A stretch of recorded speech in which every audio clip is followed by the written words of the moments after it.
Spagyric Tinctures, Tradition, Preparation, and Usage by Beat Krummenacher. Published by The Philosophers of Nature. Basic Spagyric Tinctures, Tradition, Preparation, and Usage.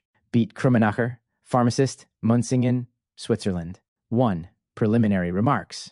The preparation of primordial spagyric tinctures is rooted in ancient tradition. Even though its procedure is also meaningful from a modern pharmaceutical, chemical viewpoint, a deeper understanding is only possible when we take into account the traditional way of thinking. The following writings therefore have to consider both the basic viewpoints of a chemically oriented science and the traditional worldview. If we do not consider both, we cannot do justice to the spagyric processes. Scientific preparation of medicine separated itself from the traditional viewpoint about 200 years ago, which brought about a development in a different direction. But this is not sufficient reason to portray the forgotten pathways of spagyrics as senseless or wrong.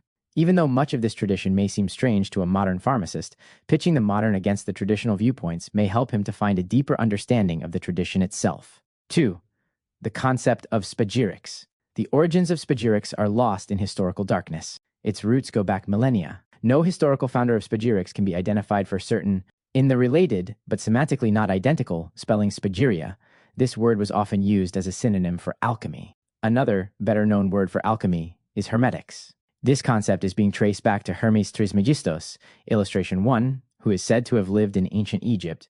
1. Hermetic means tightly sealed, inaccessible to outsiders. Thus, hermetics can be understood as a secret science. Hermetics deals with universal law and with the interconnections between microcosm, man, and macrocosm, nature, and the universe. The Hermetic teaching can be summarized in 7 principles or axioms, which, however, we shall not bring up in detail here. 2. 1. In the Middle Ages, spagyrics, alchemy, experienced a period of bloom. Especially with Paracelsus, illustration 2, the clearly attributable written materials begin to gain clarity. He writes, 3. That is why you should study alchemy, which is also called spagyrics, to learn to separate the wrong from the just. This leads to an etymological analysis of the word spagyiria. Spagyiria is the combination of 2 Greek words, span, to separate, divorce, and agerin, to bind, unite. Therefore, the word itself contains the basic procedures of spagyiria, after a suitable preparation and separation of the raw materials. A spagyric alchemical product emerges through their new composition, union. While spagyiria, or alchemy, are more referring to the theoretical underpinnings of the practical work, the closely related word, spagyrics, refers to the practice itself. Spagyrics is the method of preparing remedies by applying the theory of alchemy, spagyiria. The connection of the word with the preparation of remedies becomes even clearer with the alchemical axiom, which we find again and again in alchemical writings, solve et coagula, et habebis magisterium. Dissolve and coagulate, and you will have the magisterium. It is again emphasized here that one needs to separate and join in order to finally arrive at a magisterium, a certain kind of alchemical healing agent. Spagyrics thus includes a procedure which makes it possible to free the healing principles of the original substance by methods that unlock these principles and find appropriate new ways of rearranging them for medical use. In a certain sense, modern preparation of remedies follows the same purpose. Partly also the same methods of work are applied, but the different concept of substance leads to the spagyric preparations in the end having hardly anything in common with modern remedies. Basically, each original substance can be turned into a remedy by spagyric methods. But the practical, necessary steps for this procedure are more or less different depending on the substance. Therefore, the following explanations can be applied as well to minerals and metals, even though the focus will be on plant substances. 3. Spagyric understanding of remedies. Nearly all methods used today for preparing phytotherapeutics, plant remedies, have the common goal of isolating, or at least reinforcing an effective ingredient of the plant. The trend is to achieve a clear, unambiguous characterization of pharmacologically active and pure preparations. Aside from this approach of isolating effective ingredients, there is also the successful use of extracts of the whole plant, which often is more effective than the isolated effective compounds. One explanation for this phenomenon is that in the whole plant there are transmitter substances which allow for a better absorption of the effective compounds in the gastrointestinal tract. But even in cases like that, a direct correlation between the chemical substance and effectiveness of the remedy is assumed. All commonly used methods for preparing herbal remedies are very simple. Most of the time, the approach is to prepare a watery or alcoholic extract of a plant by maceration, extraction, or other simple methods. These methods have the sole aim to concentrate or to isolate the effective compounds which are known or suspected to be there. Thus, the contemporary methods can be seen as a direct outcome of the modern theoretical understanding of what constitutes a remedy. Here we find no difference from spagyrics. In spagyrics too, the theoretical understanding determines the practical work methods. Thus, one should not prematurely dismiss spagyric methods without coming to know spagyric theory. Lack of or insufficient knowledge of the theory of alchemy has led some time ago to the conclusion that spagyrics is only the precursor of modern chemistry. Spagyrics is considered to be rightfully dismissed because its theory is outdated, but such judgment is premature and does not do justice to this matter. The fact is that the simple methods for preparing common plant tinctures were also well known to the alchemists. Nevertheless, they did not avoid the great effort required in making spagyric remedies. Again and again, they emphasized that the laborious path of spagyrics was precisely leading to significantly more effective and more beneficial remedies than the methods of the chemists. Such a statement from those who knew both paths should make us stop and think. Unfortunately, we do not have any modern studies which could give clinical evidence to the assertion that spagyric essences too are more effective. Thus, we will have to first attempt to gain a greater understanding of the theoretical side of spagyric preparations. Understanding basic spagyric processes also helps us to distinguish truly meaningful spagyric procedures from pseudo-spagyric ones. Even in alchemical circles, we often find ignorance of the actual alchemical processes, which has led to the introduction of alien elements into today's spagyric procedures. How important it is to earnestly deal with spagyrics today is reflected in the growing public interest in alternative healing methods, which also includes spagyric remedies. That the actual value of spagyric preparations is far higher than what the historical record shows is also apparent when we consult the hobby. 4 spagyric methods have been recorded there, which indicates their presence on the pharmacological market. In order to approach an understanding of spagyric medicine, we have to explore the important alchemical concepts of the arcana, of polarity, as well as the 3 basic alchemical principles. 3.1. The arcana. Arcanum literally means that which is secret. Its meaning is illustrated by the following quote of Paracelsus. 5. What we see is not the medicine, but the carrier of the medicine. Because the arcana of the elements and of man are invisible, that which is visible is the superficial, which is not part of the healing essence. This invisible part of each medical substance is all virtue of the substance in thousandfold improvement. The arcanum is that which is non-physical and indestructible. It is the eternally living part of nature. A remedy, or more precisely, that which makes a substance a remedy, is here called the arcana of the elements. These healing powers are to be understood as purely abstract or spiritual principles, not material ones. At the same time, these powers are the virtue of the substance 1,000-fold increased. Thus, they are qualitatively much more than the material observable carrier of these healing powers. If we understand the arcana to be immaterial healing principles, which we cannot define by their material substance, then that does not necessarily mean that they are ineffective. However, according to the currently dominant paradigm, we only assume that to be real which we can perceive with our senses and which is physically measurable. This paradigm does not allow us to get a concrete assessment of the concept of the arcana, because according to tradition, arcana are not gross matter but subtle energetic realities. 4. Paracelsus often called those remedies transmitting arcana to the patient arcana, and made unmistakably clear that they had to be prepared alchemically. 6. Make arcana and point them against the illnesses. This is the way to healing and making healthy. This all is accomplished by alchemy, without which it could not be happening. With this statement, he also brought in the fact that the immaterial arcana can be transmitted. That means that it is possible to prepare transmitters, the spagyric remedies, which serve as material vehicles of the hidden, arcane powers. This kind of thinking diverges greatly from our contemporary understanding, which makes a causal connection between the effect and the substance. In the present day, understanding it is the substance itself which affects healing, due to some physical chemical interaction with the organism. For Paracelsus and the alchemists, the material substance does not produce healing, but is the vehicle for the powers causing the healing effect. Substance is only the matrix or form, serving to embody the arcana. 3.2. Polarity. The Hermeticists have stressed again and again that all that exists is subject to the law of polarity. They express this in the form of the following axiomatic statement as part of the 7 Hermetic principles mentioned before. 7. Everything is twofold. Everything has 2 poles. Everything has its pair. Of opposites, similar and dissimilar is the same. Opposites are identical in nature, only different in degree. Extremes are connected. All truths are only half-truths. All contradictions can be reconciled. Everywhere we meet polarities, day and night, light and dark, warm and cold, attraction and repulsion in static electricity and magnetism, big and little, etc. But these seemingly opposite extremes are only different degrees of expression for one and the same basic force. In that way, attraction and repulsion are results of the same magnetism. So, attraction and repulsion stay unchanged when we approach a magnet with a piece of iron. The magnetic power is the same. Warm or cold are both aspects of temperature. Likewise, day, light, and night, darkness, are only aspects of light differing in intensity, while big or little are aspects of size. The seemingly opposing extremes of a polarity thus prove to actually be identical in nature regarding their basic property. They are only differing in degree. Both extremes become meaningful only through the concrete effect they have on a third principle. It is also possible to define them by the existence or total lack of one of the principles. For example, we distinguish between light and darkness because our eye perceives a lot or a little light. But in absolute darkness, there is no longer light present at all. The principle itself, light, no longer appears. Likewise, the medical potency, as a sum total of remedial attributes, manifests according to the Hermetic principle of polarity in form of polar opposites.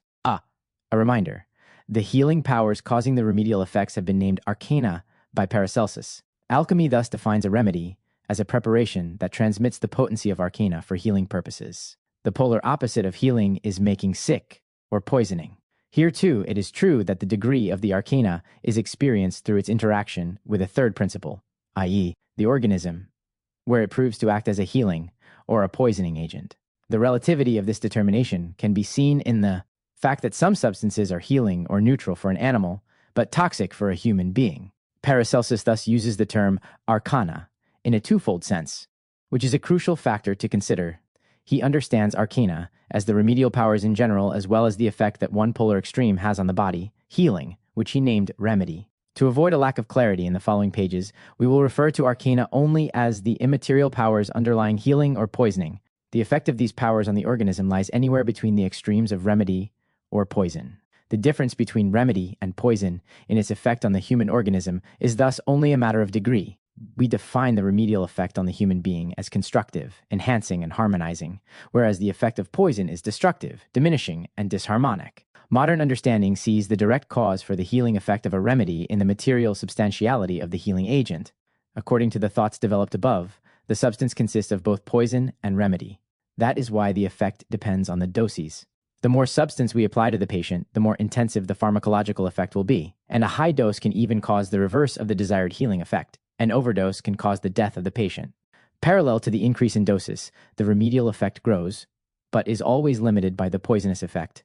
The destructive properties of the poison are enhanced along with the constructive effects of the remedy, until they cause manifest symptoms and defects by impeding cellular functions. The alchemist goes deeper. For him, the substance is only the vehicle for the arcana. There is no compelling connection between the physical substance and its effect.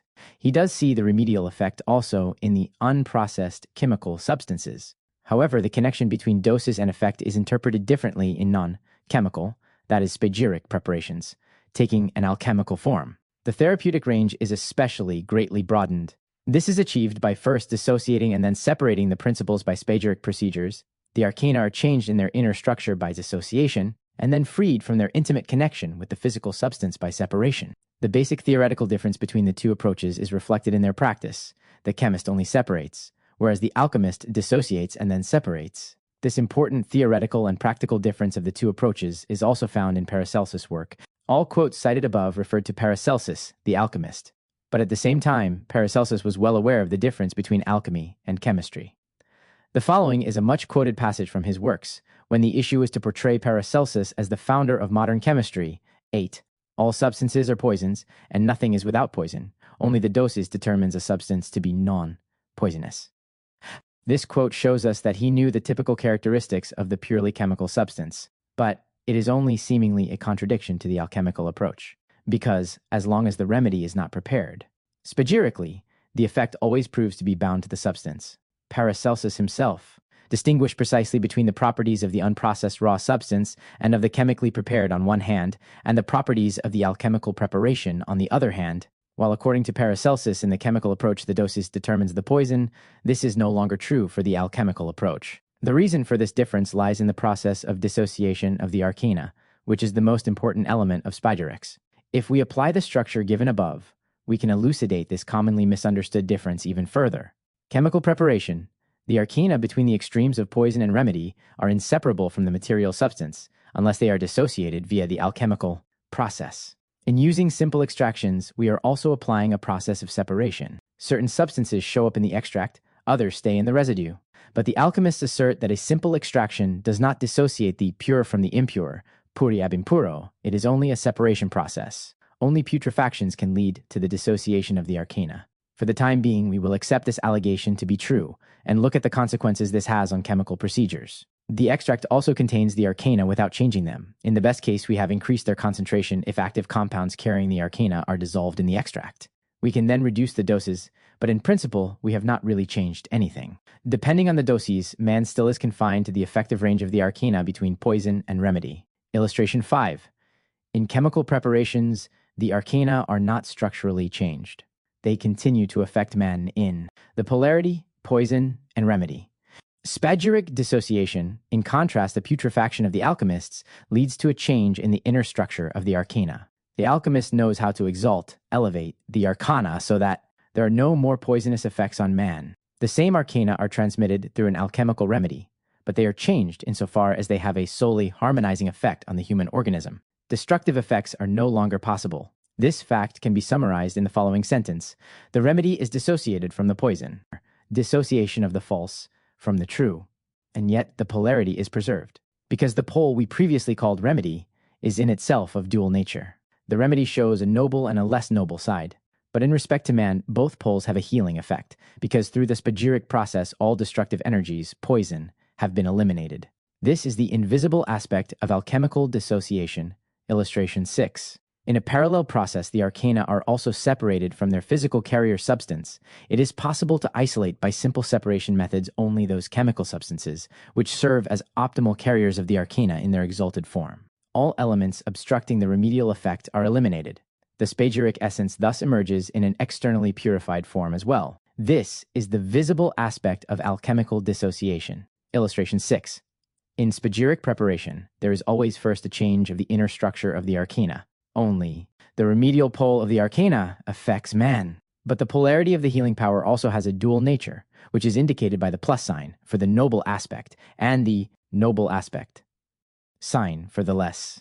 A quote from the Triumphant Chariot of Antimony, 9, by Basilius Valentinus 6 illustrates these thoughts. Illustration 7. This text deals with the spagyric processing of antimony, which was at that time the name for antimony sulfide ore. Since the theoretical basis of spagyrics is universal, we can also consult a work on minerals for purposes of illustration. We will see that the above paragraphs correspond exactly to alchemical thinking in general. Basil Valentine is fully aware that common antimony is poisonous and unusable as a medicine. 11.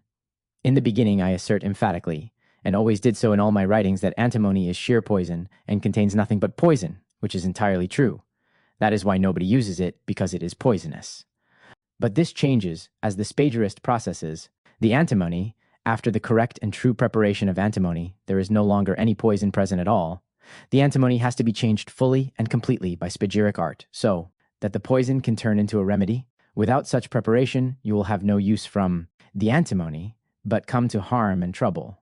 He describes the process of dissociating the pure and the impure, the poison and the remedy. 12. You now have to carefully dissociate the powers of the antimony, the good from the evil, the fixed from the fixed, and the remedy from the poison, so that its use can result in truth and honor. Nobody shall be surprised that we dissociate the pure from the impure, the poison from the remedy, because it has been proven to work in daily experience in the Proba 8, because the poison is taken away by the process of dissociation, and a change from evil to good has taken place. That is, why the fire 9 brings about the dissociation of the poison from the remedy and of the good from the evil. The 3.3. The three alchemical principles. We established that the alchemists understood arcana to be the invisible healing powers in a specific material form. The arcana appears as a polarity between poison and remedy in relation to a third principle, the human organism. But the arcana are invisible energies hidden in substance, which is only its carrier or matrix. We also said that the spagyric process is distinct from the chemical method insofar as it brings about a change in the inner structure of the arcana by means of putrefaction. That is how we described the fundamental spagyric process of dissociation, but this does not yet suffice to explain the mechanism of the change in the arcana and the substance. It is still unclear what allows for the transmutation of a poison into a remedial agent. In order to address this question, we have to take a closer look at the arcana. The alchemists assert that everything in nature consists of three essential principles, which they have named sal: salt, sulfur, sulfur, and mercurius, mercury, 13. These three, mercury, sulfur, and salt, are never without the other. Where you find one, there are always all three of them, united, and in the whole world there is nothing which does not consist of these three, and from these three all is made that is in the world. Of course, the three principles are not identical with what we today understand to be chemical mercury, sulfur, or salt. Time and again, this fact has led and leads to misunderstandings. Nevertheless, the words were not chosen randomly. The properties of common salt, mercury, and sulfur do phenomenologically correspond to properties of the abstract alchemical principles. Interestingly, the three alchemical principles find a surprising representation in physics. 14. Contemplating a description of a physical vibration, whose simplest form is the sine or cosine curve, we can distinguish three parameters which completely describe the curve. 1. The form of the curve, in our case sines or cosines. This is an expression of the quality, the way in which something vibrates or how it vibrates. 2. The amplitude, which is the measure for the quantity or degree of deviation from the middle. 3.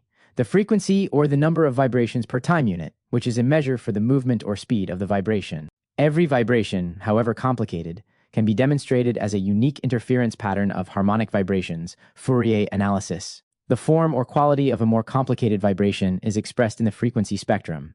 The amount of amplitudes, the total amplitude being composed of the sum of the individual amplitudes, and also the frequency itself, is defining the vibration. We can compare these ways of defining a curve with the description of the three alchemical principles as we meet them in the alchemical texts. Sal is the principle of condensation and affinity, which enables materialization. Sal can also be called the fixing or firming principle. It is the material or static, fixed component in all things, the corporeality of substance and materialization. After subjecting a substance to fire, sal remains as the indestructible part of the substance without form. Thus, we can characterize sal also as relating to quantity. In respect to man, sal signifies the physical body as a whole. Sulfur is the characteristic property of a substance. It defines the essence, the soul.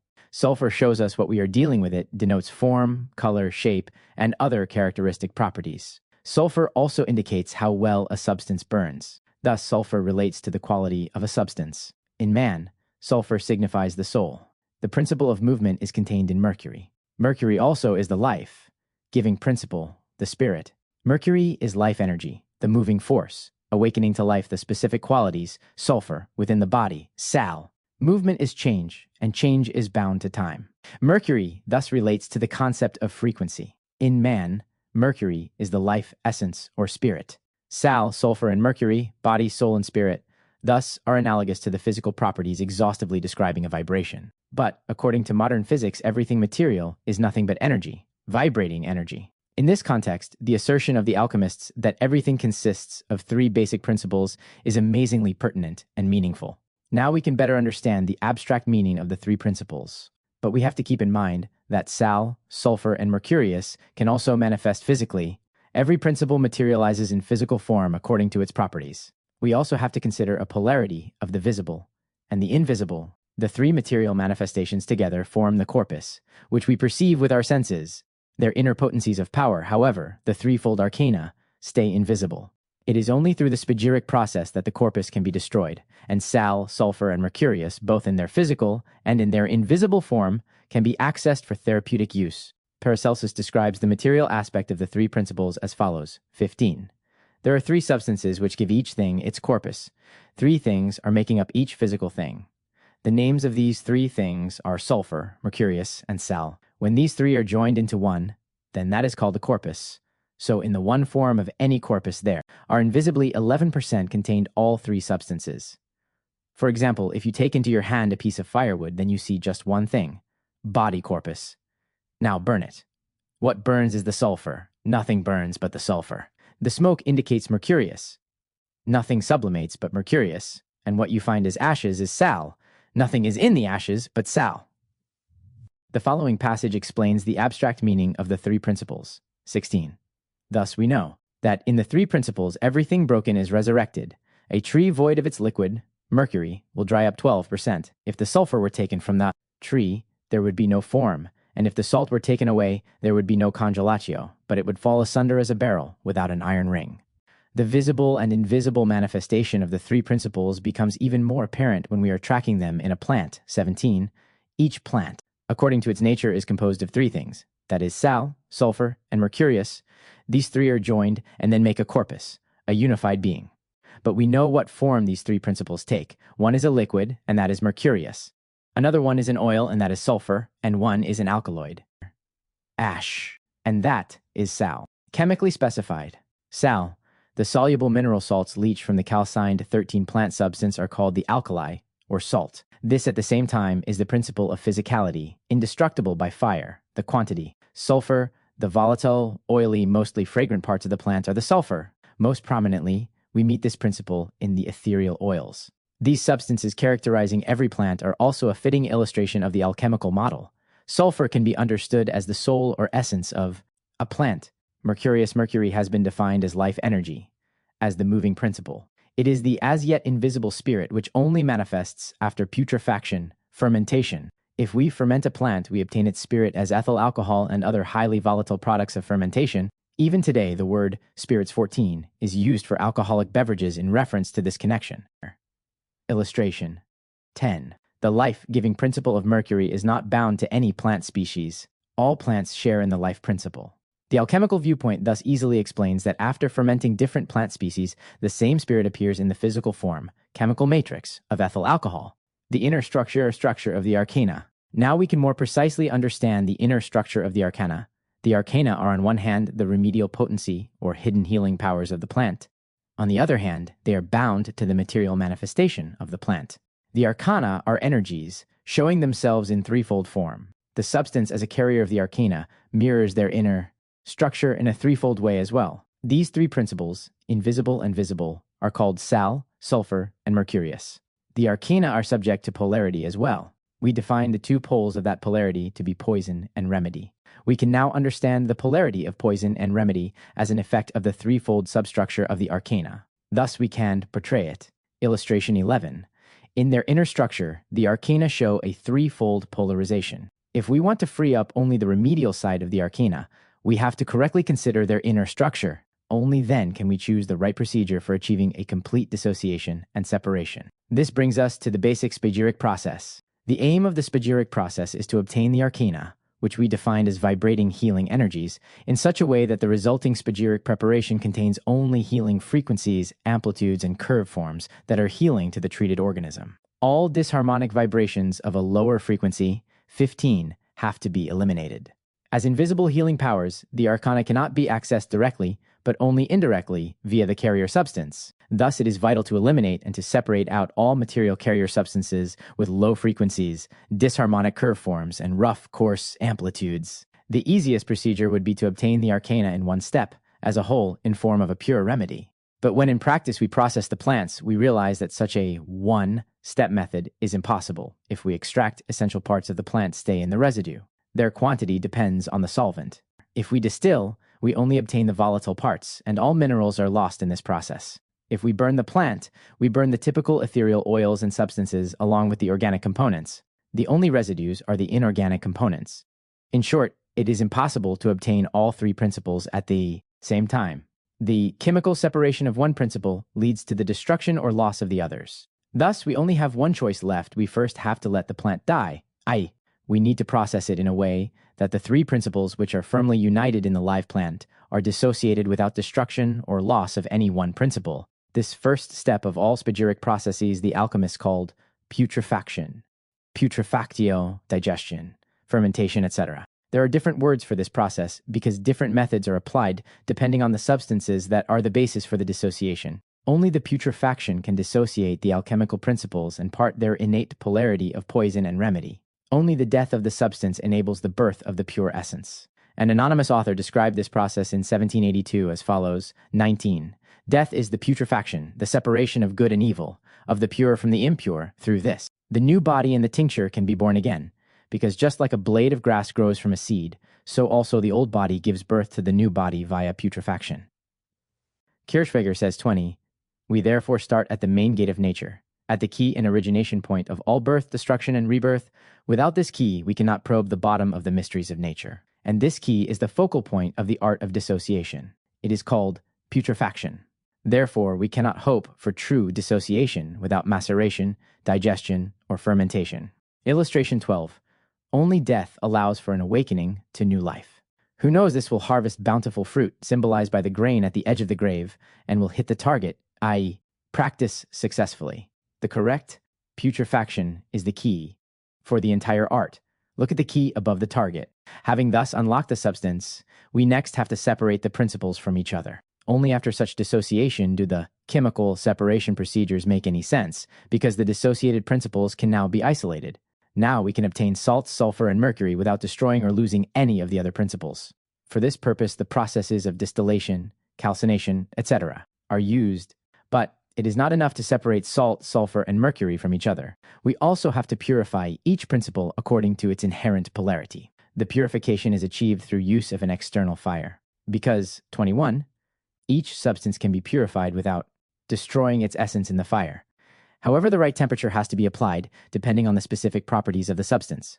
Example, the actively charged compounds of salt are the only components which are able to crystallize. Amorphous salts are dead and alchemically useless, thus they were fittingly called caput mortuum, death's head. If we use, relatively speaking, very high temperatures in calcining a plant, we obtain the inorganic components in the ashes. It is only at this point that we can dissolve the alchemically valuable salts out of the caput mortuum. However, if we wanted to perform a distillation for obtaining sulfur and mercury at the same high temperatures, this would lead to a burning of the residues in the flask, rendering the entire distillate unusable. If finally I have separated and purified the principles, they have to be brought to a new unity. This is because only the conjunction of the three principles constitutes the arcana, which now appear in a new, complete form, gestalt, as the active healing potency without the poison polarity. Thus, the basic spagyric process proceeds in 4 steps. 1. The putrefaction or fermentation. 2. The separation of the principles.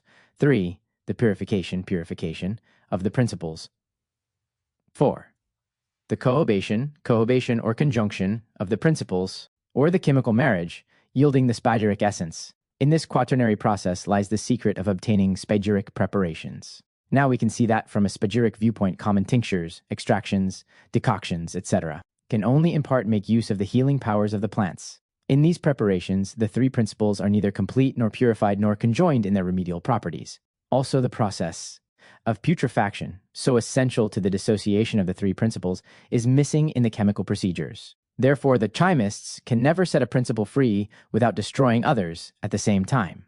In contrast, the spagyric preparation completely unlocks the plant, so that the way is cleared for obtaining the spagyric essence containing only the purified principles. 5. Literature on spagyrics. The main sources for the treasures of spagyric wisdom today are still the writings of Paracelsus. Works of other later authors are often easier to understand, since they mostly deal with segments of alchemy, not with the total field. Johann Rudolf Glauber, 1603 to 1668, wrote a treatise deserving special notice in 1654, titled Pharmacopoeia Spagyricae.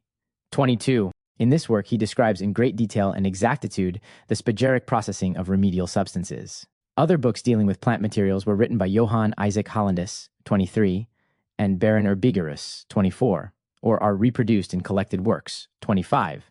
A very good overview is offered in the Bibliotheca Chemica, a catalog of the alchemical, chemical, and pharmaceutical books in the collection of the late James Young of Kelly and Duras. This bibliography was published in 1906 by John Ferguson, 26, and it contains detailed, critically reviewed bibliographic entries of hundreds of alchemical writings from the last centuries. Even though alchemical writings were very popular and widely read until about 1800, the rise of modern sciences had the result of these writings sinking into obscurity. In the previous century, then, we owe it mainly to the efforts of the homeopathic Dr. Carl Friedrich Zimpel, MD, PhD, that the spagyric preparations were not completely forgotten, but that a sizable circle of interested people were informed about them. Based on many years of costly studies and experiments, Zimpel built his spagyric healing system, 2829.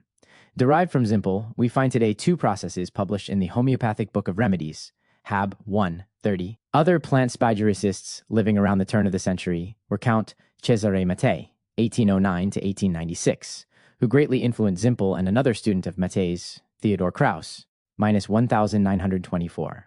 Kraus issued further procedural recipes, which we find in the Hab 1, 31. Lastly, another official procedure is based on the approach of the naturopath Ulrich Jürgen Heinz, who practices in the Suabian Rottweil, 32.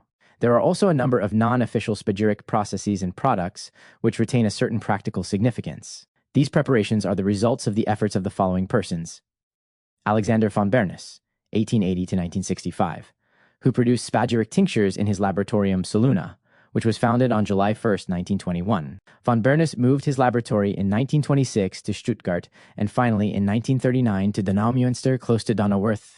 Today, you can still buy spagyric products prepared from von Bernis's recipes. Konrad Glückselig, 1864. 1934, a former member of von Bernis's team, founded the Phoenix Laboratorium in Bonndorf. The Phoenix preparations also can still be obtained today, and are made not only from plants, but also from certain minerals. Similar preparations have been made by the alchemist Karl Rickert, who lives in the South Baden town of Elzach.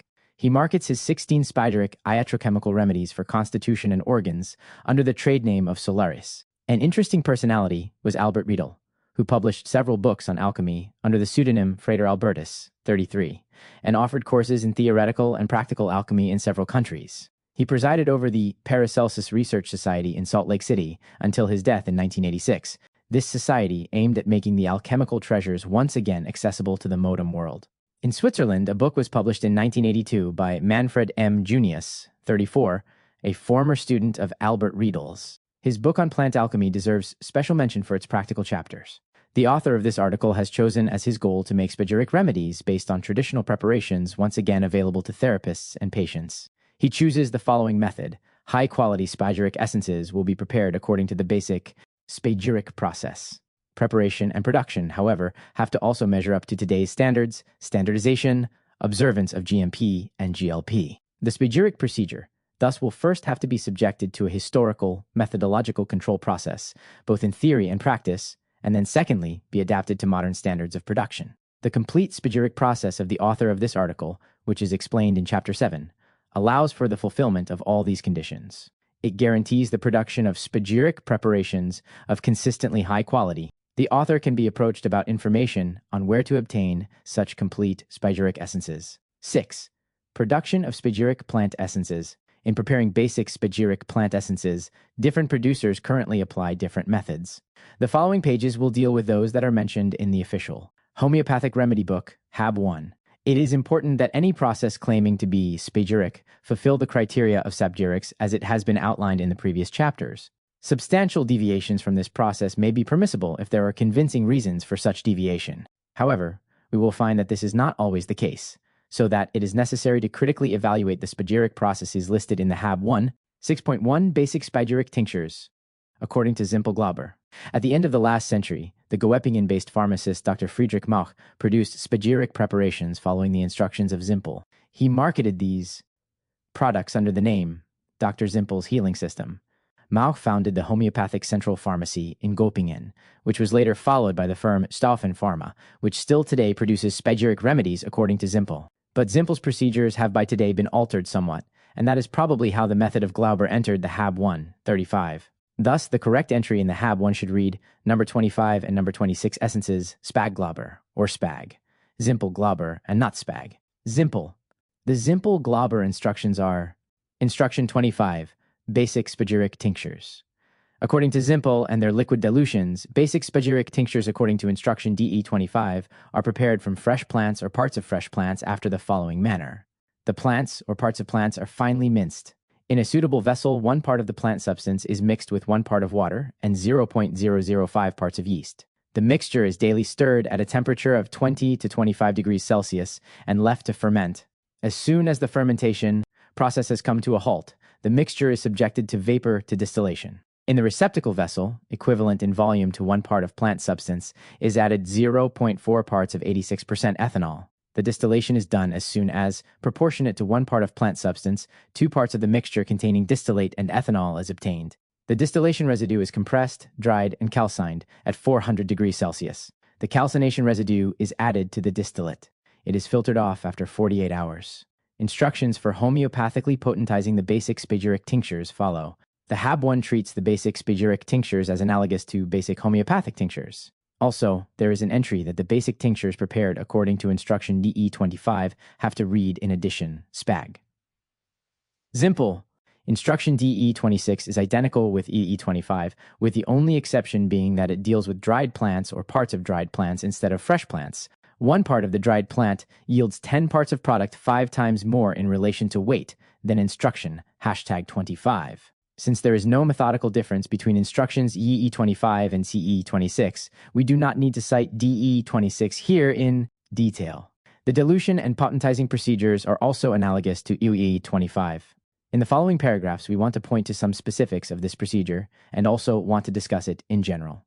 6.1.1 Raw materials. The entire plant is used, only rarely a part of the plant, root, leaf, blossom, etc. The spagyric preparation is in principle holistic and not interested in isolated pharmacological active principles. The goal is not to isolate a pharmacological active substance, but rather to come up with a preparation that represents the whole plant. This agrees with the alchemical concept. 6.1.2 Yeast fermentation. The yeast fermentation causes essential changes in terms of taking apart the plant substance. This can be shown chemically as well as by sensory perception. Both the smell and taste of the mixture are changed and refined. Structural changes occur in the substances as a result of enzymatic processes.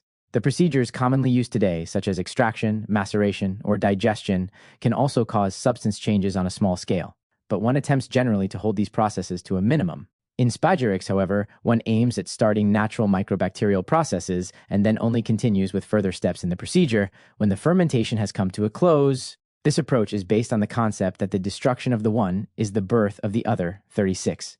The yeast fermentation proceeds in a liquid medium under anaerobic conditions. The process of oxidative fermentation, still of importance today, which proceeds in a damp medium such as in the production of black tea or vanilla, can only partially be compared to yeast fermentation. Nevertheless, the comparison shows that vanilla fruits can develop their full aroma only as a result of microbacterial processes in a correctly implemented fermentation. An alcoholic extract from ripe but non-fermented vanilla fruits is unusable. Also, black tea can only develop its aroma and full taste through fermentation. It is important to be aware that this process of fermentation also changes the biological effects. The reabsorption of pharmacological active components is decisively altered by the fermentation. There are enough indicators to assure the validity of the alchemical concept that only through a fermentation can the true remedial effects of the plants be set free. Putrefaction may very well cause new chemical reactions, giving rise to a remedial effect that the plant could not unfold. Under the commonly used procedures, maybe someday at least parts of the complex reasoning of the alchemists will be explained by physics or chemistry along these lines. The yeast fermentation is emphasized in this process. Only the fermentation with yeast develops the fine and vigorous aroma that is typical of spagyric products. The plant substance must ferment, not rot. Even though both processes are based on microbial changes, only the yeast fermentation yields the desired results. 17. In following the right procedures, the fermentation is started properly and brought to an end in a reproducible fashion. It's interesting that the correctly fermented plant substance is self-conserving and does not spoil even weeks after the fermentation is finished. No mold or rot sets in. This is important from a toxicological angle, because rot could produce toxic substances. The yeast fermentation, however, is toxicologically harmless, as the fermentation of beer or wine sufficiently shows. The 613. The separation of the principles. According to spagyric reasoning, fermentation causes the death of the plant and leads to a dissociation of the three in themselves polar principles of salt, sulfur, and mercury. The putrefaction as a first step to a correct spagyric dissociation is completed. The next step is to obtain the pure principles released in the dissociation process, that is to separate the healing, pure part of the polarity from the toxic, impure one. This process can also be described in spagyric terms. To purify the material vehicle of sal, sulfur, and mercury in such a way that only the high frequency, the remedially valuable side of the polarity of the arcana, is transmitted. Classical chemical procedures are used to bring that about. 6.1.4 Distillation. Distillation can dissociate the volatile principles of mercury and sulfur, while the salt remains behind in the residue. The distillation has to be gentle, so that nothing of importance can be burnt. The gentle distillation is important, because volatile fermentation products would be ruined if exposed to too much heat. Steam distillation meets this condition most satisfactorily. Chemically, the distillate contains the ethereal oils present in the plant, as well as volatile products of the enzymatic processes. The distillate also contains alcohol, its quantity depending on the original sugar content of the plant. However, since the original amount of alcohol generated by the distillation is small, alcohol is added to the receiver of the distillate. The addition of alcohol is calculated to ensure an alcohol content of 20%, WW or weight by weight, in the total distillate. This is enough to safely preserve the distillate. 6.1.5. Incineration, calcination. The next step is the calcination of the residue, in order to collect all mineral substances in the residual plant mass. From the ashes, the alchemical salt can be separated. The distillation residue is pressed, dried, and calcined. From a spagyric standpoint here, the procedure, according to Zimpel-Glauber, is not complete. The pressed juice is not used, which leads to the loss of important parts of the salt.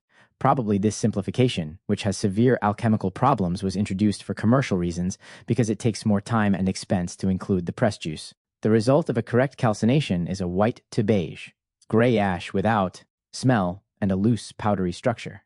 The calcination has to proceed in a complete manner, which is not included in the instruction #25. An ash which still contains organic compounds as a result of incomplete calcination is unusable. This again is important from a toxicological viewpoint. An incomplete calcination gives rise to oil, like complex organic compounds that can cause cancer or can be toxic. For example, the dry distillation of charcoal results in a bad, smelling oil containing highly aromatic and highly toxic substances. However, if there is complete calcination with the aid of oxygen, only inorganic compounds remain. Those are mainly carbonates, oxides, and, to a lesser degree, sulfates and phosphates of the alkali and soil, alkali metals. Often, one can also find varying amounts of silicon dioxide in the ashes. The production of the salts is a unique feature unique to spagyrics within the field of phytotherapy. Conventional pressed juices, extracts, etc., do contain mineral substances, but those are only the directly soluble components of the plant cell juices. The greater part of the mineral substances is embedded in the solid plant components, cell membranes, complex bound actions of insoluble proteins, etc. These mineral substances cannot be extracted by conventional means and are generally thrown out with the press residues. In the calcination process, by contrast, these minerals can be accessed and become part of the spagyric essence. 6.1.6. Processing of the ashes. However, the calcined ashes do not as yet represent the valuable, fully dissociated spagyric salt. The actual salt is still made impure by the caput mortuum, which has to be separated away in order to obtain the water-soluble parts of the salts. The direct maceration of distillate and ashes allows for this separation. Only the desirable salts will go into the solution. The caput mortuum is filtered off. Toxicologically, the separation of the caput mortuum is particularly meaningful. Any traces of heavy metals are removed by this procedure. The spagyric essence has no heavy metal content whatsoever. 6.17 Union, joining of distillate and ashes. The dissolution of the salts in the distillate represents the union of the three principles of salt, sulfur, and mercury. This is the spagyric essence. 6.1.8 Evaluation of the method.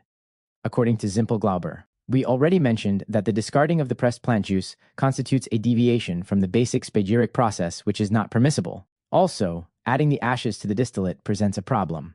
The alchemists generally took pains to dissolve the soluble salts out of the ashes by adding distilled water, rainwater, etc. By repeating this process several times, the ashes are exhaustively extracted. The combined extracts are boiled down until dry and dissolved again in water. By this repeated dissolution, further insoluble salt particles are separated out, which are discarded as so, called feces 19. Only the completely water-soluble, purified and snow-white salt, which is obtained after repeated evaporation and dissolution, was finally dissolved in the distillate. Why is it snow-white? Because it has been cleansed from all impurities. Hollandus fittingly remarks concerning a special salt called Saturnus after it has been purified. 37. The advantage of this procedure is obvious. The salt is purified in a better way, and nothing is lost from the distillate. If, however, the ashes are added to the distillate, significant amounts of aroma substances are bound to the caput mortuum and discarded with the filtrate. Therefore, the direct addition of ashes to the distillate leads to diminished quality of the essence. The two procedures CE25 and 2006 only make a distinction between fresh plants and dry plants. More or less of the essence is obtained depending on that. Choosing a factor of 5 corresponds to an assumed water content of 80% in all fresh plants. But since the water content of a plant is entirely dependent on plant species and the time of harvest, essences obtained from fresh or dried plants are only rarely or not at all comparable. Yes, even different harvests from the same plants can only be compared in a limited way. Therefore, spagyric essences according to Zimpel Glauber are not standardized. 6.2 Basic Spagyric Tinctures. According to Krauss, instruction DE27, basic spagyric tinctures according to Krauss and its liquid dilutions. According to instruction 27, basic spagyric tinctures are produced from fresh plants or parts of fresh plants which contain more than 70% moisture, amount of drying loss. The plant materials are minced and stored in a cool place. A sample is taken, and the loss of moisture from drying is determined. In a suitable vessel, the plant mass is mixed with saccharose, sucrose, water, and yeast. The amount of water needed is calculated using the formula W equal to mxt, 100 kg. The amount of sucrose is calculated using the formula S equal to 2 xmxt g, and the amount of yeast is calculated using the formula H equal to 0.1 mxt g. M equal to weight of the plant mass in kilograms, T loss of plant moisture from drying, in percent, determined in the sample. The vessel is closed with a fermentation lock and allowed to ferment at a temperature of approximately 35 degrees Celsius. As soon as the fermentation has come to an end, the plant juice is pressed off and stored at a temperature of not more than 20 degrees Celsius in a dark room where it is protected from light. The air-dried press residue is now percolated with 86% ethanol, in a procedure described in the monograph Extracts of the Book of Remedies.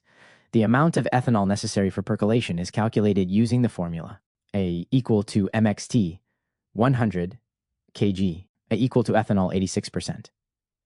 The mixture of 2 parts of pressed juice, 1 part of the percolate, and 7 parts of ethanol, 30%, is the basic tincture. The basic tincture sits for at least 5 days in a room of not more than 20 degrees Celsius, and is then filtered off. Instructions DE28 to EE30 basically follow the same steps as EE27. The relative proportions between amounts of water, saccharose, and the other ingredients vary depending on the water content of the plant material used.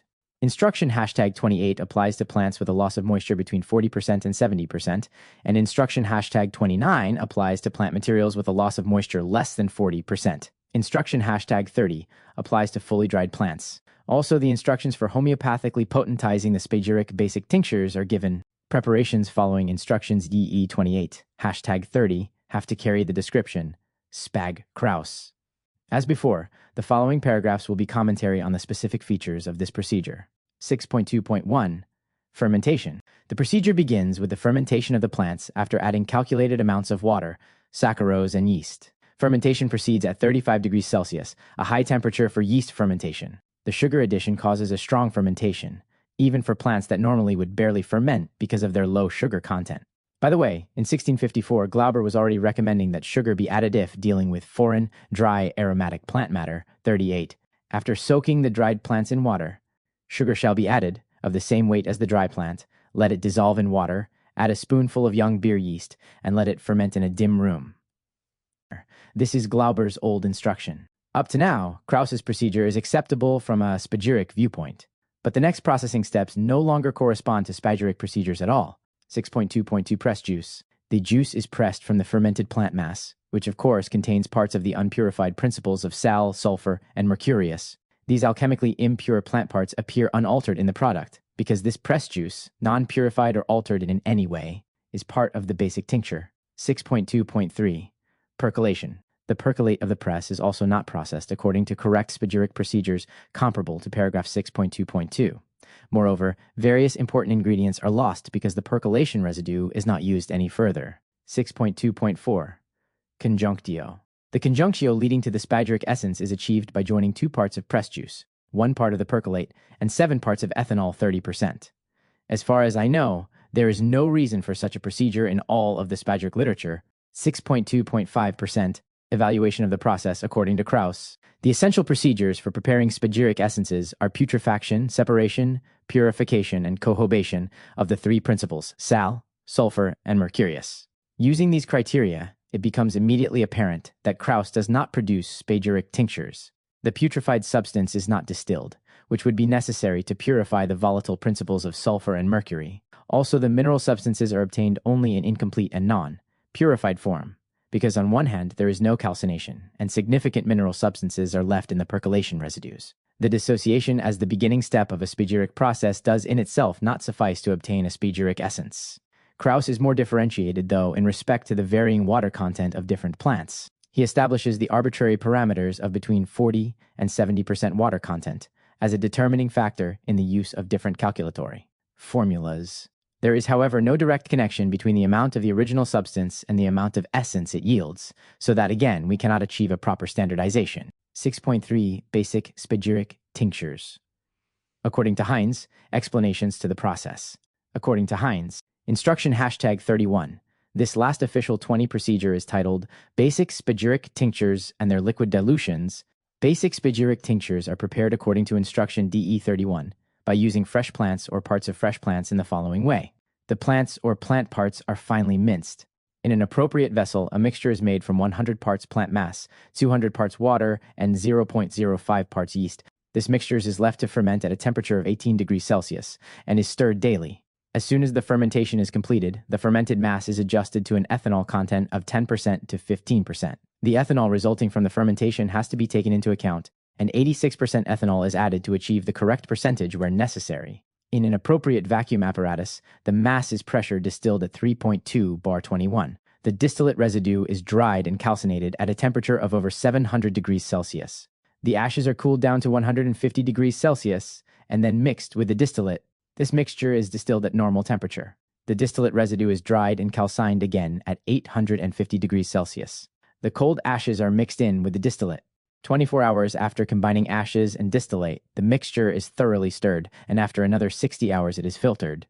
The filtrate is the basic tincture, illustration 15. Then, instructions for potentizing are given. Preparations according to instruction #31 have to carry the words spag, bitest. Basic spagyric tinctures, according to Heinz, are solely made from fresh plant materials. There is no instruction on how to process dried plants. Also, this instruction does not at all take into account the varying water contents of fresh plants. Further, there is no determination of the relationship between the weight of the plant and amount of essence yielded with this procedure. Just like the other spagyric procedures discussed so far, there is no standardization at all. The following paragraphs shall again discuss the specifics of this procedure. 6.3.1 Fermentation. The fermentation corresponds to that used in simple Glauber, but more water and less yeast is added.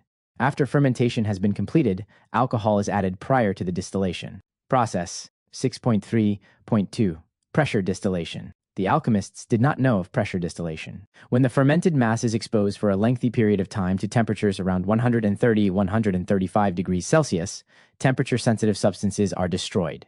Especially are fine aroma substances destroyed.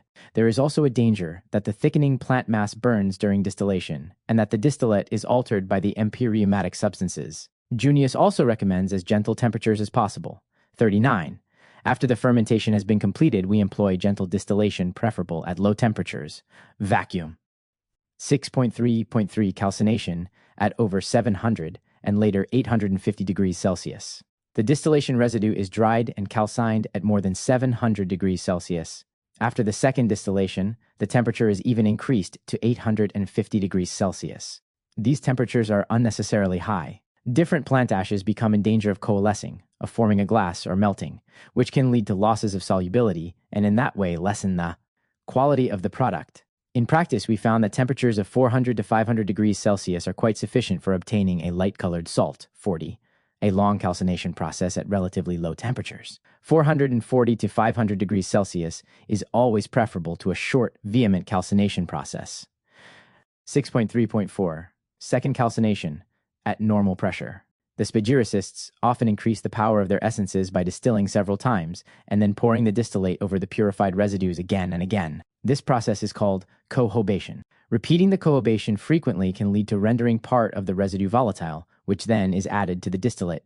A simple repetition of the distillation and the calcination process leads alchemically to a greater purity and potency of the spagyric essence. So this special feature of the instruction is meaningful, even though its effect is not. Very great considering that the cohobation is only repeated one time. Evaluation of 3.5. Evaluation of the process. According to Heinz, this procedure attends to the essential procedural steps of a spagyric process, but in parts is incomplete. The essences won with this procedure definitively earn the name spagyric. As we mentioned, problems arise through the use of pressure distillation and through the very high calcination temperatures. Also, the greatly varying water contents of plants are not taken into account, so that a standardized quality of the essences cannot be guaranteed. Also, The addition of the ashes to the distillate is problematic, as we have already discussed. 22. But no mineral substances are lost, because the entire distillation residue is retained for further use. 7. The complete spagyric process. According to Krummenacher, as we have seen, none of the official procedures completely satisfy all spagyric criteria. While the processes of Zimpel-Glauber and Heinz can be called spagyric, Krauss's method deviates so markedly from the basic spagyric process that essences won with this method actually do not deserve the name spagyric, all officia. Procedures share in the initial step of putrefaction. The differences appear when we look at the processing of the putrefied substance. Simplifications introduced, probably because of commercial advantages, lead to deviations from the basic spagyric process and a significant loss of quality. Example, loss of salts by discarding the pressed plant juice after distillation. For all these reasons, the author wanted for years to develop his own stringent method for preparing spagyric plant essences. High-quality spagyrics has to follow the traditional spagyric concepts if the essences obtained shall rightfully deserve that name. Simplifications cannot be allowed if they lead to a loss of quality in the final product. As we have seen in Section 4, the typical spagyric process follows 4 basic steps. 1. The putrefaction, or fermentation. 2. The separation of the principles. 3. The purification of the principles. 4. The cohobation or conjunction of the principles or the chemical marriage, yielding the spagyric essence. We need to follow these steps unwaveringly, and the essences obtained that way need also to satisfy the modern criteria regarding the production of remedies. Most importantly, spagyric essences should be standardized as fully as possible. This standardization cannot be applied to single substances because the character of a spagyric essence lies in the combination of different substance properties. The following traditional and modern criteria have to be satisfied when preparing spagyric essences.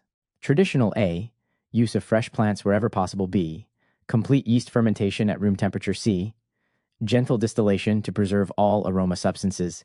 D, incineration and calcination at the necessary but not unnecessarily high temperatures. E, use of the entire plant substance. F, isolation of the soluble salt particles before adding them to the distillate. Modern A, standardization by drying, guarantees a constant proportion of the amount of the original plant substance and of the final product.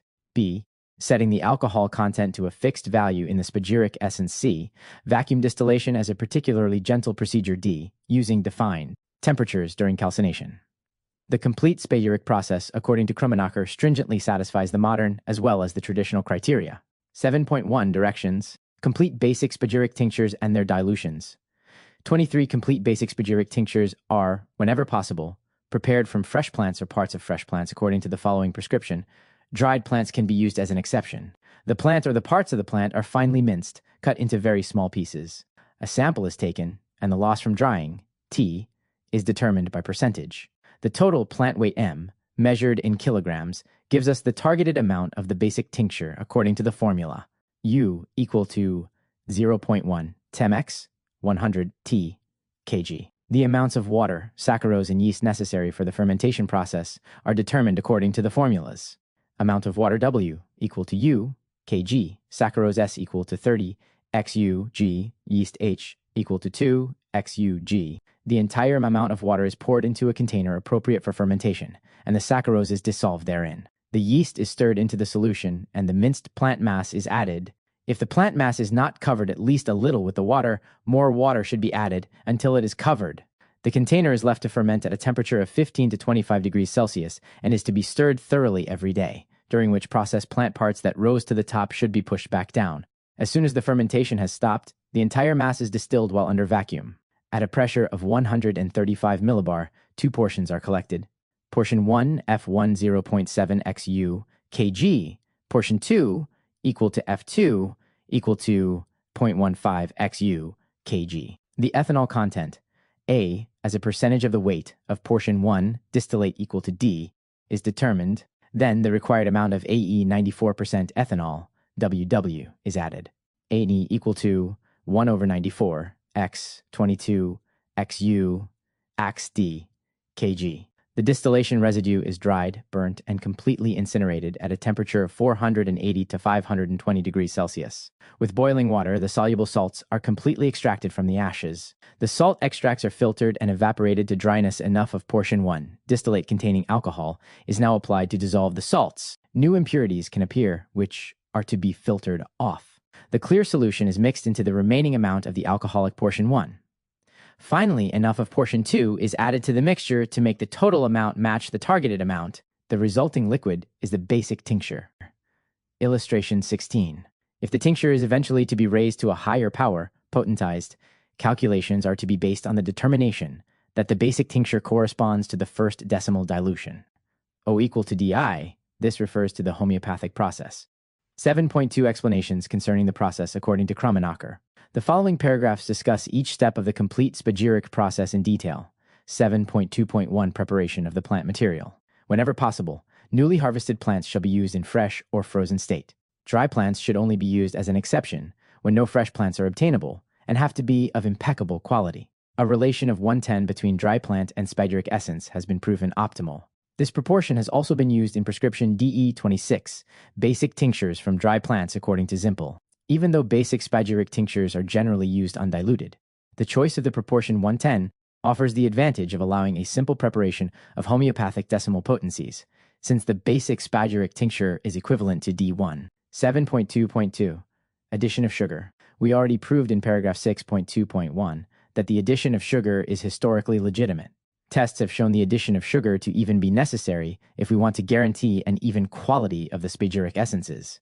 The plants with very high water content and/or those with a low proportion of carbohydrates conducive to fermentation often ferment only weakly without addition of sugar. These concoctions frequently develop fungi or become putrid, which is not acceptable. If we use sugar, however, we always achieve a vigorous fermentation. The resulting carbon dioxide takes only a short while to expel oxygen and other gases from the fermenting liquid, leading to an anaerobic and slightly acid milieu. These are good conditions for the yeast to multiply, while rival bacteria are hindered or eliminated. Further, it is only through vigorous fermentation that the desired fine aroma substances are developed. They do not develop if the fermentation is weak. Preparation for the fermentary. Preparation for the fermentation process. Only after water, sugar, and yeast are mixed is the plant bulk added. This way, we achieve a more complete covering of all plants with a sufficiently dense yeast population, which leads to a higher quality fermentation than a retroactive mixing in of yeast into the liquid plant mass. The procedure described above fosters a quick onset of fermentation and hinders the growth of unwanted bacteria. It has proven to be highly successful in the work of the author. 7.2.4% Completion of the fermentation process, putrefaction. We achieve the best fermentation if the plant mass is completely covered with water. That is why it is sometimes necessary to add water until the entire plant mass is covered. The carbon dioxide resulting from the fermentation, however, will again and again push parts of the plant mass above the liquid surface, which makes it necessary to regularly stir and push the plants back down. The substance has to ferment completely. The fermentation process is complete if no more carbon dioxide is produced and the plant parts sink to the bottom of the container. 7.2.5 Vacuum distillation, separation, and purification of sulfur and mercury. The pressure of 135 millibar corresponds to a boiling temperature initially of 50 degrees rising to 52.5 degrees Celsius in the end. When treated gently in this manner, we fully retain the aroma substances resulting from the fermentation. If we compare the essence resulting from this procedure with one prepared at normal or high pressure, the difference is amazing. Today, most sources hold that vacuum distillation was not invented until around 1800. But studying the old texts leads to the conclusion that as early as the mid-16th century, this method must have been known to alchemists who seem to have used it as a special refinement. 41. It is necessary to collect 2 portions.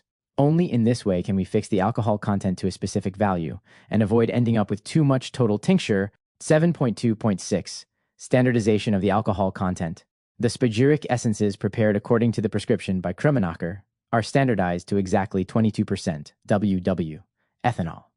The formula given yields the amount of the alcohol necessary to achieve an exact value of 22% in the targeted amount of the basic tincture. The intrinsic alcohol content of the fermented mixture is calculated 24. The value of 22.0% ethanol has not been randomly chosen. It rather constitutes an optimal compromise, taking into consideration the solubility of essential components and bacterial stability. The alcohol content must be at least 1,820% if bacterial spoilage is to be avoided. On the other hand, the alcohol content should not be too high either, in order to ensure that all water-soluble salts are dissolved. Too little alcohol also would lead to a separation of the ethereal oils. 7.27. Obtaining the calcined ashes, separation of the salt.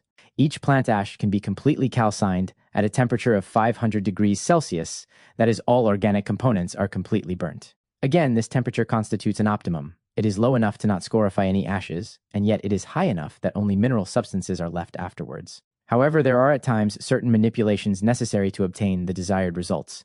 We will not discuss these measures in this context 25. 7.2.8. Purification of the salts. Purification salus. In 6.18, we discussed the problems occurring when ashes are added directly to the distillate. The quality of a spagyric essence is strongly dependent on the purity of the salts, which are added to the distillate in the process of cohobation. That is why the salts have to be isolated and purified before they are added to the distillate. Here also some measures are known which lead to particularly pure salts. Addition into the spition, addition into the spagyric essence, cohobation towards the quintessence. Often the purified salts dissolve in the distillate without residue. Sometimes, however, a slightly cloudy fallout occurs, feces, which needs to be removed. In the process of cohobation, we obtain a product, the complete spagyric essence, which is often colored and has an intense aromatic fragrance. Evaluation of the process, according to Krummenacher. This procedure takes into account all of the initial criteria. The three essential alchemical principles, sal, sulfur, and mercurius, are obtained in purified form without any losses. Thus, the procedure merits the name complete spagyric process. The amount of the product being in fixed proportion to the dry mass of the plant, the process is independent of the water content of the original plant species. In that way, essences from fresh plants can be compared with essences from dry plants, which none of the other methods achieve. The fixed alcohol content of the complete spagyric essence constitutes another advantage, also in respect to the legal obligation to indicate the level of alcohol contents. 8. Effectiveness of spagyric essences. As we mentioned in the beginning of Chapter 3, up to now we have no clinical studies that satisfy modern criteria of pharmacological research. Therefore, the effectiveness of spagyric essences has not been scientifically proven for the time being. When new medicinal substances are introduced, controlled clinical studies are required in order to research them toxicologically and to prove their effectiveness and suitability for use in the human organism. This is appropriate and necessary if we wish to achieve a high degree of pharmacological safety. But it would seem to be going too far to apply this rule to spagyric essences, which are not new substances. We have more than 100 years of documented experience, especially in Germany, in the use of spagyric products, without any toxic effects ever being reported. The non-toxicity of the spagyric essences can also be argued analytically. There are no toxic components in the spagyric end product, even if there are toxic substances in the original plant, because of the specific procedures followed in obtaining the spagyric essences. Therefore, it can be shown that even if we obtain spagyric essences from poisonous plants, the tinctures will always show a concentration below the toxicity level when taken 26. This also is affirmed by the unanimous statements of the alchemists of all centuries, that by spagyric procedures we obtain only lovely, non-toxic, and agreeable essences. Many passages in the alchemical literature point to the high effectiveness of spagyric essences. For example, Johann R. Glauber writes, 43, as to the powers of such essences, each has the same effect as the herb or plant itself, but in a much lower dose it proves to be more effective by 1,000-fold. The tenor of the testimonies to a high effectiveness of spagyric products is unanimous in alchemical literature. They all point to a manifold increase in effectiveness compared with non-spagyric preparations from the same plant, so that it paid off the great effort and costs in preparing them. These statements may today rightly be viewed with skepticism, but also the non-alchemical literature contains descriptions of near miraculous effects of spagyric products. It seems probable that there must be some truth to these testimonies. In earlier times, Paracelsus built his fame with cures using spagyric remedies. Even today, we can observe amazing results when we use these essences. The experiences of recent decades, even though not statistically consolidated, also are an important indicator for future research that will probably show positive results. We should give spagyrics a chance to prove itself today. In order to achieve this, however, we first have to provide high-quality spagyrica to the health profession. 9. Guidelines for the therapy with spagyric essences. Glauber writes about the use of spagyric essences, 44%. Such effect can be understood first by observing the signature of the plant, and second by consulting a good herbarium. This passage shows that the effect is fully in line with classical phytotherapeutics. We just have to add that the range of effects is wider than in non-spagyric phytopharmaca, because the spagyric products represent the entire being essence of the plant, and not only a part thereof. Spagyric essences contain many substances that we can also find in traditional preparations, and these substances are often thought to give rise to the effectiveness of the spagyric products. This applies especially to essences from plants containing ethereal oils. Modern pharmacologists are not surprised that the spagyric and non-spagyric traditional remedies apply to the same range of symptoms and illnesses in this case. In other cases, it is more difficult to find a reason for the effectiveness of the spagyric remedies. Especially when we deal with plants that contain tannic acid or alkaloids, these substances are destroyed in the spagyric process, and a purely chemical analytic analysis no longer suffices to explain why and how the spagyric essence from such plants is effective. But yet, the situation does not change. The effects still go along with that of traditional remedies prepared from such plants. The results of long-standing use of spagyric essences has led to a spagyric remedy system, 45, which describes about 300 spagyric remedies and their range of effects. This system shows that there is an obvious congruence with the effects of the plants as described by modern phytotherapy, but the congruence is not complete. Often the range of indications, as experience shows, is much wider for the spagyric remedies, and sometimes their effect resembles that of homeopathic preparations from that plant. There is an amazing and peculiar relation between the effects of spagyric remedies and that of homeopathic ones. First, that may seem like a contradiction. How could a preparation be both allopathic and at the same time homeopathic in effect? We can give an alchemical explanation for this phenomenon. The theoretical basis of the homeopathic system of Christian Friedrich Samuel Hahnemann, 1755 to 1843, can be outlined as follows. Rhythmical shaking, or grinding, in the case of pulverized remedies, in increasing dilutions, transmits the remedial information of the original substance. Here, the plant, into the carrier, diluting or solvent substance, most often alcohol or lactose. This process is called homeopathic potentizing. With increasing dilution, the actual physical substance is in effect reduced to nothing, while its information or effective principle has been separated from its material vehicle. This effective principle now appears in subtle form in the homeopathic remedy. The effect range of the plant, then, is reversed. A homeopathic remedy is effective to counteract the symptomatic, toxicological picture that the undiluted substance would evoke in the patient if taken in high doses. This is called the simile principle, simila similibus curantur, like cures like.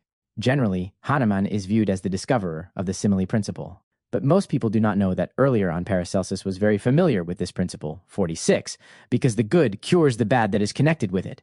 An example, that which causes the jaundice, cures the jaundice. This shows that in everything resides both good and bad.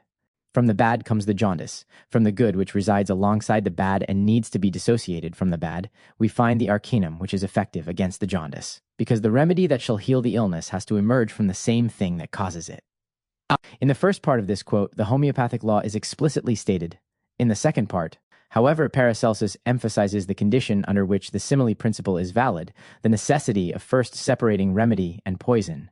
According to Paracelsus, the spagyric dissociation is the first condition for obtaining the pure remedial power, as we outlined, the healing polarity of the arcana. However, the homeopaths are not dissociating the polarities.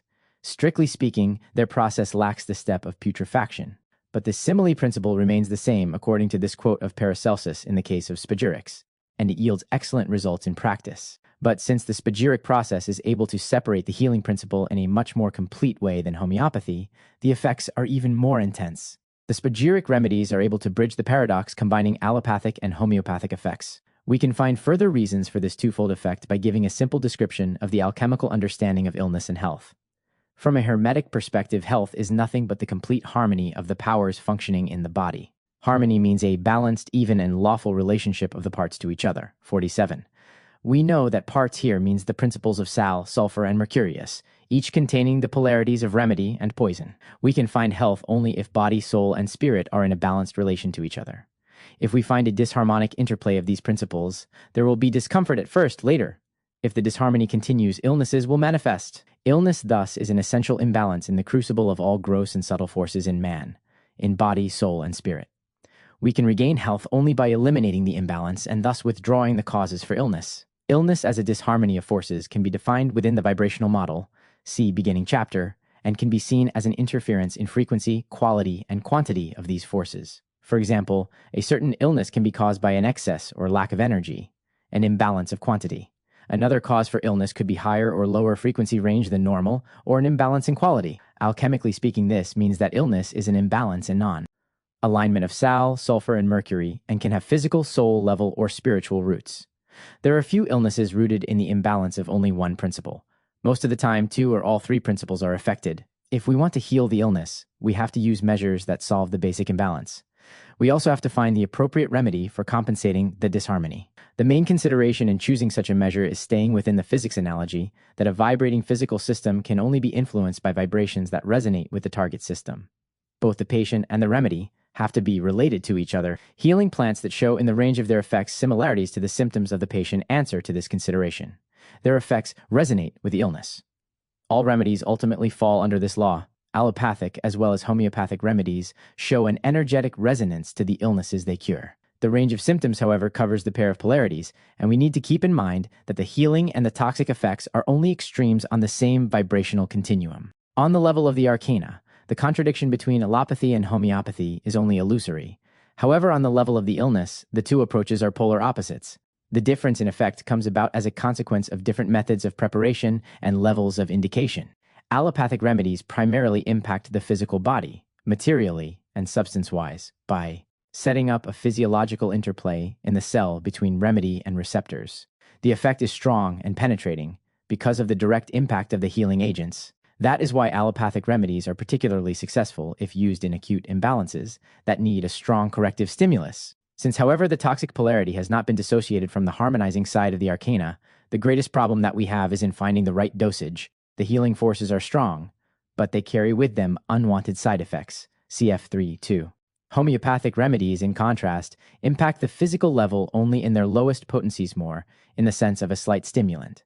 In the higher potencies, where we can no longer find any material trace of the original substance, we are dealing with the purely informational aspect of the arcana, and the influence lies on the purely spiritual levels transferred to the solvent. While allopathic and spagyric remedies are capable of directly acting as mediators of the healing forces, homeopathic remedies cannot do this because they lack the specific chemical substances which convey the healing forces. Thus, homeopathic remedies are only stimulating via resonance the self-healing powers of the patient, and thus indirectly stimulates the relief of the symptoms.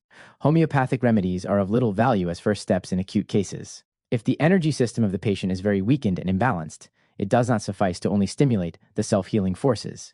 However, chronic cases respond well to homeopathic remedies. The advantage of the homeopathic remedies is that there are no side effects, since there is not sufficient amount of the original substance in these remedies to cause the unwanted toxic side to occur. But alchemically, the homeopathic remedies are severely lacking. According to the above quote by Paracelsus, the spagyric dissociation is the condition for obtaining the pure healing effect of a remedy. It is not enough to only potentize, dilute, the unchanged original substance. The toxic and healing aspects of the arcanum remain intertwined. The transmitted information still carries both polarities, but there is no observable effect because the amount of original substance is at most minimally low. Because in the potentizing procedure there is no real dissociation of the polarities, the homeopathic remedies tend to show only slight effects. This may be the reason why it is so hard to prove their effectiveness. Spagyric remedies, however, combine the effects of the allopathic and that of the homeopathic remedies and contribute additional beneficial effects. They are able to transmit the healing agents allopathically, thanks to the material components from the original plant. As a result of the spagyric dissociation and separation of the toxic polarity from the healing aspect of the arcana, there are no harmful side effects, just as with the homeopathic remedies. However, the reason is not the lack of material substance. Not only the information is transmitted, but the refined and purified energies of the original substance. Therefore, we can use spagyric remedies both in acute and chronic conditions. Furthermore, they contain the physical, soul, and spirit forces of the original substances, and thus they are able to cure the imbalances of all three levels. Neither allopathic nor homeopathic remedies can achieve this. In summary, we can say that the therapeutic guidelines for the use of spagyric essences are related to both allopathy and homeopathy. Spagyric remedies can be defined as a group of remedies that show both homeopathic and allopathic effects. In other words, spagyric remedies are a balancing agent for any kind of deviation from the harmonious interplay of forces in the organism.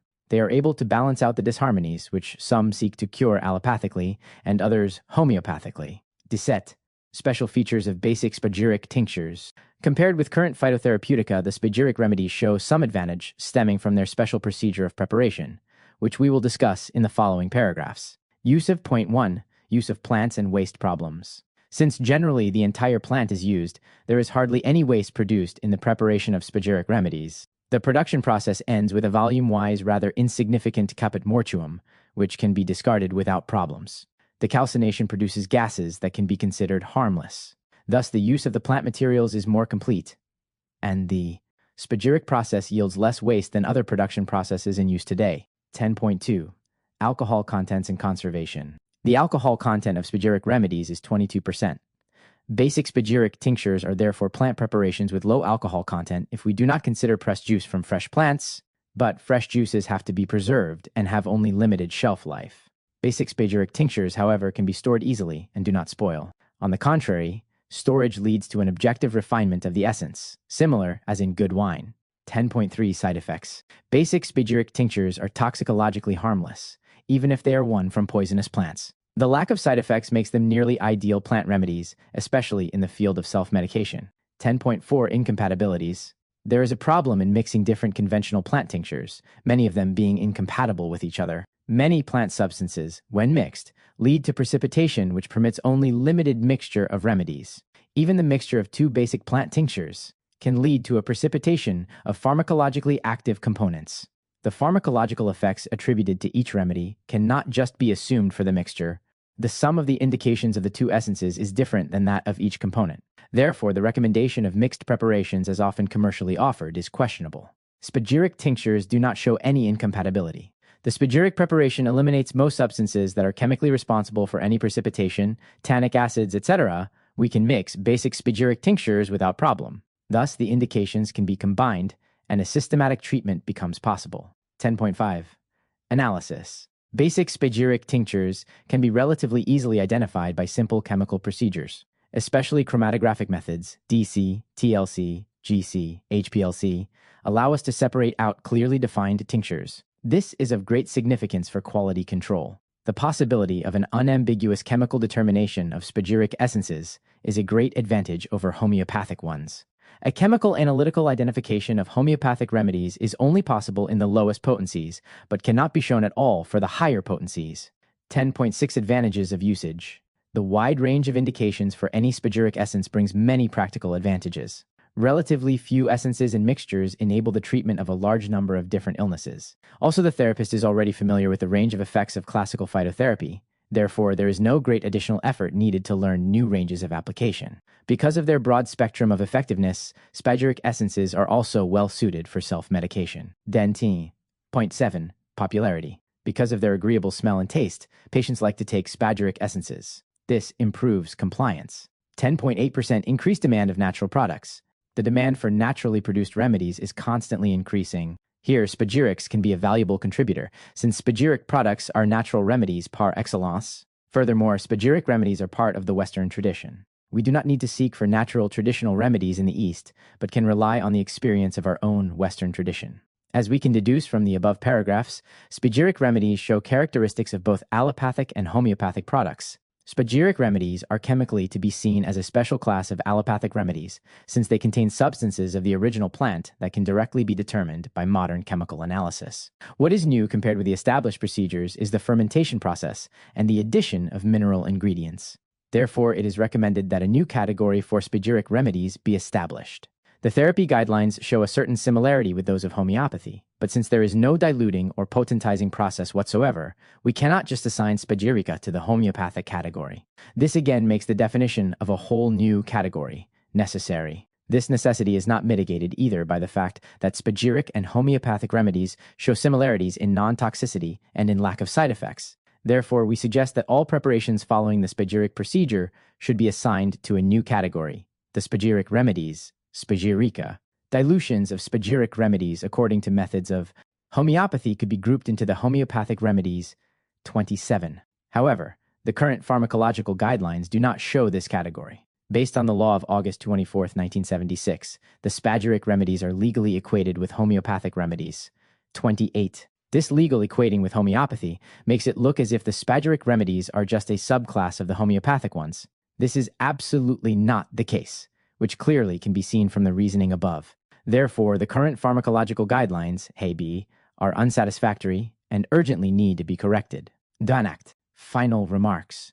I want to close with a quote by Carl Christoph Schmieder, which was written more than 150 years ago, but nevertheless is still of burning factuality. Schmieder was a philosophy professor in Kassel, and started with the opinion that alchemy was a fairy tale without any relation to reality. After 40 years of intensive studies, he had to conclude, however, that the exact opposite was true. This is what led him to open his History of Alchemy with the following words, 48. We rightfully would regard anyone with disdain who questions a fact long established. For many, my endeavor may seem to be just that. True, alchemy lost its case in the first instance. However, if new evidence is found, one can open a case and bring it to revision. Even if centuries have passed, this right cannot be taken away, because truth is eternal and cannot be decreed out of existence. The last 14 years of studies and experience that the writer of this document can look back on have shown clearly that this new evidence has indeed been furnished. Spagyric essences deserve to be used again, and increasingly so, in therapeutic practice.